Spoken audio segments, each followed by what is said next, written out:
Just when you think that the vibe for this week for the Las Vegas Raiders was down in the dumps, they go out and totally redeem themselves somewhat. Well, basically, they signed Andre Carter II off of the Minnesota Vikings practice squad, the edge rusher, who a couple of years ago coming into the draft had 16 and a half sacks. His junior year came back, only had 3.5. And first off, I really want to give a good background to him. So coming into the draft that year, I think it was 2023, if I remember correctly, the first part of it, like especially in his junior year, he was seen as a guy that maybe could go in the first round, especially with his length, his physicality, his speed coming off the edge.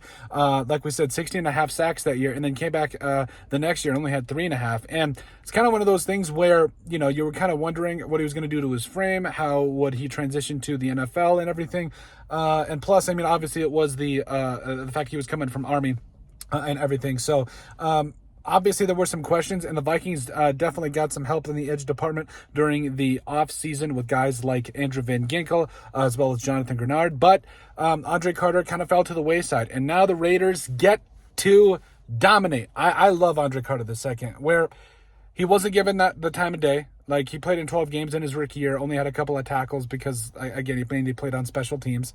And now this year, where the Vikings brought in so many edge rushers that he was just kind of, you know, eked out, it makes some sense that the Raiders are now going to go ahead and make a play for him and potentially bring him up to the active 53-man roster. Now, again, I do think that it makes some sense to just kind of see what you've got in him because clearly the Raiders were looking at him, or at least did some homework on him in the past, because, you know, they look at other teams' practice squads, and they've done these draft profiles on these players. They know who they are, and they kind of keep an eye on them throughout the whole process. And now Andre Carter II, he's going to get a chance to shine, baby, and I'm so excited. I think he is actually going to really do something here for the Raiders. I've seen what he's done for the Vikings, and there's a lot to work with here. And so overall, let us know what you guys think, though. Make sure you guys like, comment, and subscribe down below, and we'll see you on the next video.